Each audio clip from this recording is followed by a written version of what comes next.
আসসালামু আলাইকুম রহমতুল্লাহি ওয়া বারাকাতুহু। আশা করি সবাই ভালো আছেন। আমি আল্লাহর রহমতে ভালো আছি।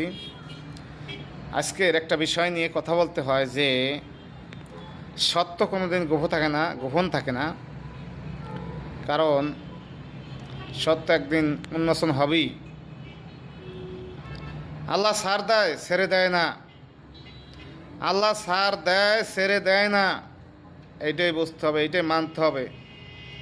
কারণ আপনারা জানেন এই বিএনপির নেতা এশরাক হোসেন, উনি কিছুদিন আগে যেই কাণ্ড করছে বেশ কয়েকদিন যাব যে তার মেয়র পদ নিয়ে বিনা প্রতিদ্বন্দ্বিতা মেয়র পদের জন্য, কারণ সেই শেখ হাসিনার মানে অবৈধ ইলেকশনের মেয়র হওয়ার জন্য সে কোর্ট কাছারি সব দেখছে। পরে লাস্ট ফিনিশিংয়ে দোষটা পাইছে কারো পরে আসিফ মাহমুদের উপরে, উপদেষ্টা আসিফ মাহমুদ, তার উপরে দোষটা পাইছে কি যে তার জন্যে সে পদ পায় না। কোর্ট যখন পদ দিছে তার উপদেষ্টার কারণে সে পদ পায় নাই। এই ধরনের একটা করছে, যে মন্তব্য করছে অনেক দিন যাব, এমনকি পদত্যাগও দাবি করছে। সেই সুবাদে এই যে কয়েকদিন যাবৎ যে একটা ঘটনা ঘটছে, অপু নামের এক ভাইকে ধরে নিয়ে সারা রাত তাকে টর্চারিং করছে, কইরা ভিডিও বানাইছে। এমনকি তাকে বলছে যে আসিফ মাহমুদের কথা বলতে হবে, না হয় নাহিদ ইসলামের কথা বলতে হবে। এই দুজনের কথা বলতে হবে কি তারা সাদাবাজি করে বা সাদাবাজি করতে কইছে, এই ধরনের কিছু, যাতে তাদের দুর্নাম বদনাম করা যায় বা এইরকম কিছু। তো এই এশরাক এই ঘটনা ঘটাইছে। এমনকি এই প্রথম 5 তারিখের পরে প্রথম গুম করছে এশরাক। আপনাদের এটা মাথায় রাখতে হবে। 5 তারিখের পরে শেখ হাসিনার ওই যে গুম আয়নাগর এইগুলো চালু করছে এশরাক।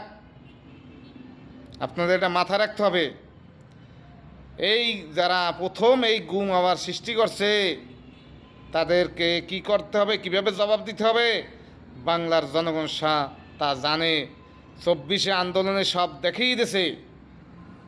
অতএব আর নতুন করে জালেম এবং এই যে গুম করবেন আর একটা ভালো মানুষের উপরে এরকম মামলা চাপাই দেবেন, মামলা বাণিজ্য করবেন, তা আর হতে দেওয়া যাবে না। এই জন্য আমি বলি, রিকোয়েস্ট করি সবের কাছে, সকল প্রবাসী ভাই ও বোনদের কাছে, আপনাদের এবারে বিবেক বিবেচনা করে ভোট দেবেন। ওই কেরা কি করছে, কেরা দেশ স্বাধীন করছে, কেরা ঘোষণা দিছে, এই পূজা করার সময় নাই।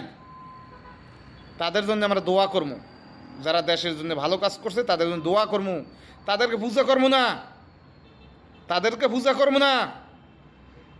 অতএব এইবার আমাদের সবের চোখ কান খোলা রাইখা কাজ করতে হবে ইনশাআল্লাহ।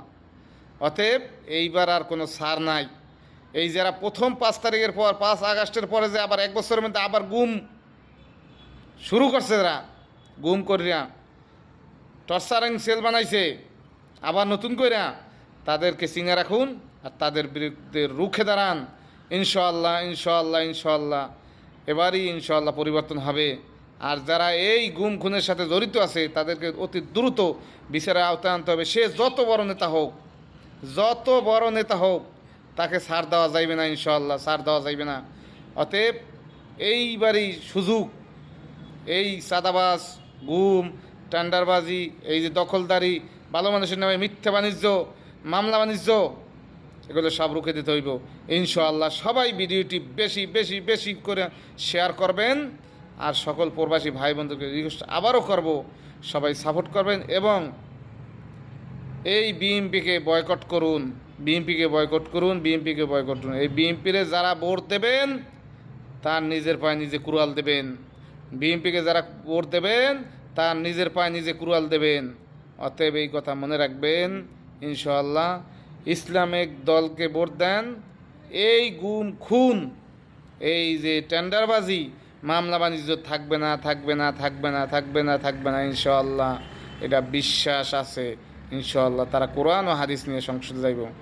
তাই সবাই শেয়ার করবেন, সাপোর্ট করবেন। আসসালামু আলাইকুম রহমতুল্লাহি বারাকাতুহু।